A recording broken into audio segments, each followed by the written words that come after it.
याद करते रहो, हर पल याद करो। जब दुख आए तब याद करो, तकलीफ आए एक लोटा जल लेकर पहुंच गए, दुख आया शिव जी के पास पहुंच गए। वो एक फिल्मी गाना है एक, उसकी एक लाइन याद कर लो। भीड़ में तन्हाई में प्यार की गहराई में मुझे तुम याद आते हो, मुझे तुम याद आते हो। शिव याद आए हर पल, हर घड़ी, हर क्षण, तो समझना कि शिव है। कथा आज समापन हो जाएगी, आप अपने घर चले जाओगे। जब तुम्हारे जीवन में दुख आए, तकलीफ आए, कष्ट आए, एक लोटा जल लेकर जब शिव के पास जाओ और तुम्हें याद आए कि डबरा में सियोर वाला बाबा आया था और उसने कहा था कि शंकर पर भरोसा करना, जब तुम्हारी बुद्धि में ये बैठ जाए तब मुझे तुम याद आते हो, मुझे तुम याद आते हो। बस वो याद रहे और कुछ भी नहीं। आएगा, दुख हरेगा, तकलीफ दूर करेगा, कष्ट दूर करेगा, मेरे संकट काटेगा, मेरा भोले बाबा आएगा, जरूर आएगा, निश्चित है आएगा।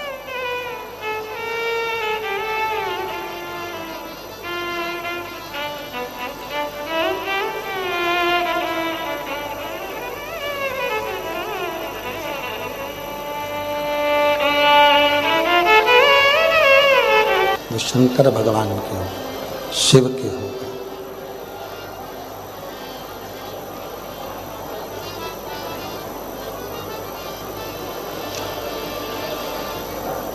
जितनी तकलीफें हैं, जितना कष्ट है, सब शिव का होगा, सब शिव का। फिर वो आपका नहीं रहा।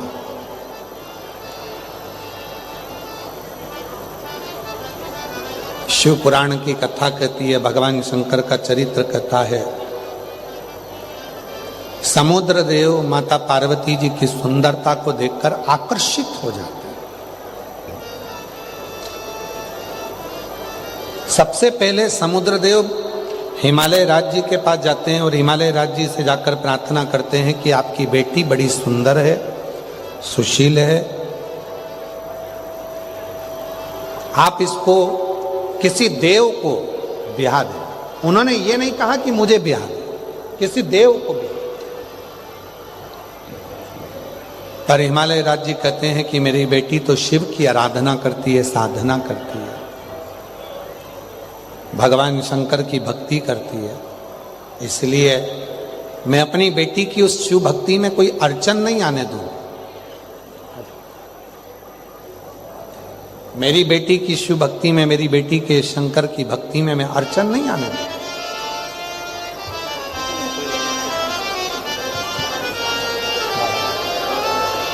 बेटे की नौकरी सरकारी लगी, स्टेशन मास्टर के रूप में नौकरी लगी है। एक बार जोरदार ताली बजाकर साधुवाद। रेलवे में शिव हिमालय राज्य ने कहा कि मैं अपनी बेटी की शिव भक्ति में कोई अड़चन नहीं आने दूंगा। उसकी शिव भक्ति है, उसका भजन है, उसका स्मरण है, उसकी शिव भक्ति है, उसकी अर्चना है, उसका भजन है, तो उसमें मैं अड़चन नहीं आने दूंगा। ये हमारा भी कर्तव्य है, ये आपका भी कर्तव्य और हमारा भी कर्तव्य। अगर कोई शंकर जी की भक्ति कर रहा है तो उसको अड़चन उत्पन्न मत करो।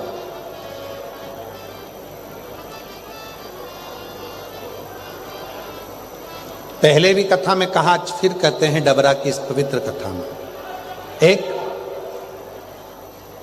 शिव के भक्त को मनुष्य को भोगना पड़ता।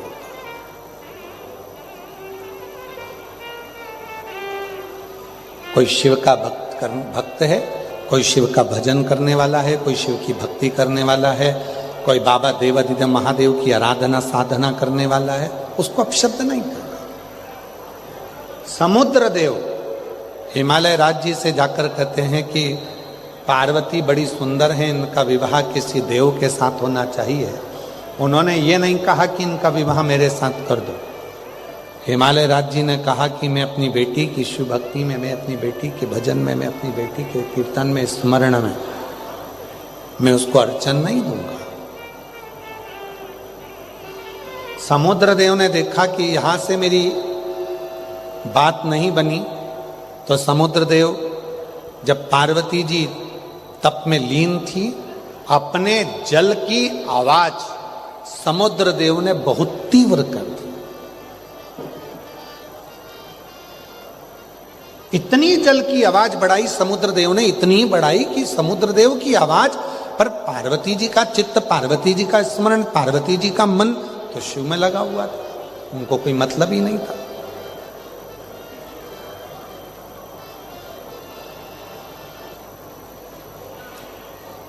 जो शंकर की कथा सुनने आते हैं ना, उनको कोई मतलब नहीं रहता कि कौन क्या कर रहा है। कोई ग्वालियर से आया है, कोई आगरा से, कोई राजस्थान से, कोई डबरा से, कोई दतिया से, कोई झांसी से, कोई भिंड से, ना जाने कहां कहां से आप लोग कथा सुनने के लिए आए हो। हमें मालूम है, आदरणीय मंत्री जी कह रहे थे, डॉक्टर नरोत्तम मिश्रा जी, कि गुरुजी ये शिव महापुराण के जो भक्त हैं, इनके जैसी भक्ति नहीं देखी। अपनी जगह नहीं छोड़ते, किसी को आड़ा टेढ़ा नहीं बोलते, भोजन मिल गया टाइम पर तो ठीक, ना मिला तो अपना भजन करते हैं, रात दिन श्री शिवाय नमस्तुभ्यम जपते हैं और भगवान की कथा को श्रवण करते हैं। इन्हें कोई मतलब, किसी से मतलब नहीं इनको, इनको केवल शिव से मतलब। और शिव भक्त को जब परेशान किया जाता है तो उसका भोग मनुष्य को भोगना ही पड़ता है। ना कभी शिव पुराण की निंदा करो, ना कभी शिव भक्त की निंदा करो, ना कभी शिव की निंदा करो। बहुत बहुत संसार में मनुष्य देह में भोगना पड़ता, बहुत बहुत।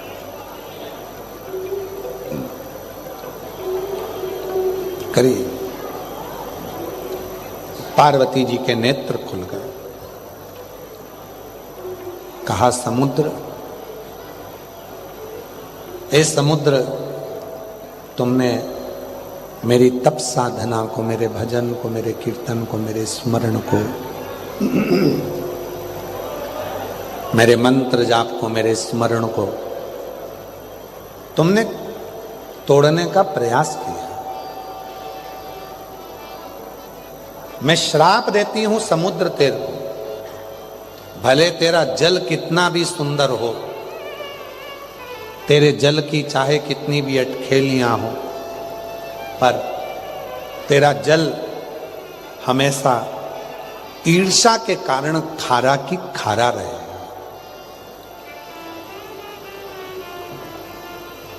और सुनो नदियां, तालाब, बावड़ी, कुएं, तुम भी सुन लो, एक शंकर की भक्ति करने वाले की भक्ति को तोड़ने में तुमने साथ दिया है।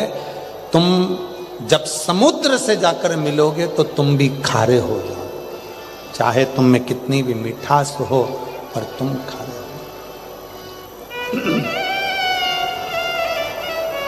भले तुम में कितनी भी मिठास है, तुम कितनी भी मिठास से हो, पर तुम भी समुद्र का संग तुमने दिया है, समुद्र का साथ तुमने दिया है, इसलिए तुम भी खारे हो जाओ। शिव भक्त सिवा दिल ना लगाना, शिव के सिवा कहीं दिल ना लगाना। 12 साल के बाद हुआ, एक बार जोरदार ताली बजाकर साधुवाद है। तुझे आंसू बहाना, वरना पड़ेगा तुझे आंसू बहाना, शिव के सिवा कहीं दिल ना लगाना। शिव के सिवा दिल ना लगा। जितनी नदी, जितने तालाब, बावड़ी समुद्र के संत ने मिलकर तब साधना को तोड़े हैं। इन नदियों ने भी साथ दिया इस समुद्र का, इन सरोवरों ने साथ दिया समुद्र का, इन तालाब ने साथ दिया समुद्र का। तुमको भी भुगतना पड़ेगा। मेरी जीजियों डबरा की, मेरे जीजाओं डबरा के, मेरे बेटी बेटाओं, मेरे बुजुर्ग माँ बाप, कोई तिलक लगाता है तो उसको ताना दिया जाता है। कोई भगवान शंकर के मंदिर में झाड़ू लगा रहा है तो उसको ताना देते हैं। कोई शिव जी के मंदिर में पोछा लगा रहा है तो लोग उसको ताना देते हैं। कोई पशुपति व्रत करता है तो लोग उसको ताना देते हैं। नहीं, दुनिया की रीत है, खुद मंदिर नहीं जाते तो दूसरे को मंदिर जाने से रोकते हैं। खुद भजन नहीं करते तो दुनिया के लोग भजन करने से रोकते हैं। खुद स्मरण नहीं करते तो दुनिया के लोग स्मरण करने से रोकते हैं। ये दुनिया की रीत है, दुनिया की रीत। पर हमने देखा, कभी कोई फिल्म देखने गया ना तो किसी ने उसको नहीं रोका। कोई शॉपिंग मॉल में शॉपिंग करने गया तो उसको किसी ने नहीं रोका। पर कोई मंदिर जाना चालू कर दिया, एक लोटा जल चढ़ाना चालू कर दिए तो लोग उसको ताना देना चालू कर दिए, अपशब्द कहना चालू, जिससे उसका मंदिर जाना छूट जाए, उसका मंदिर जाना बंद हो जाए। पर निवेदन है, जितनी भी मेरी जीजियां बैठी हैं, जीजा बैठे हैं, बेटियां बैठी, बेटे बैठे, जितने मेरे वृद्ध माता पिता बैठे, उन सबसे निवेदन करूं, दुनिया का काम है ताने देना, दुनिया का काम है उंगली उठाना, दुनिया का काम है अपशब्द कहना, और अपना काम है अपने देव अधिदेव महादेव को एक लोटा जल चढ़ाना और शिव की अविरल भक्ति को प्राप्त करना। आप भजन करिए, आप स्मरण करिए, आप मंत्र जाप करिए, आप कीर्तन करिए, आप नाम जाप करिए, आपको कोई मतलब नहीं।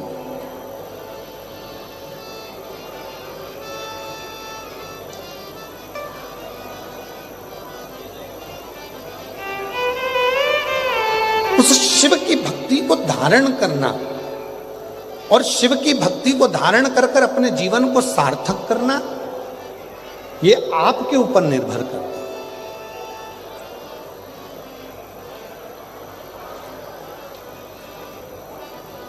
एक बिदल और उत्पल नाम के दो असुर होते हैं। उन्होंने भी बहुत उपद्रव मचाया था पार्वती जी की भक्ति करने पर। पार्वती मैया ने कुंदुक का प्रहार कर कर उनका संहार कर दिया था। वो कुंदुक शिव जी के चरणों में जाकर गिरा था तो उनका नाम कुंदकेश्वर महादेव पड़ गया।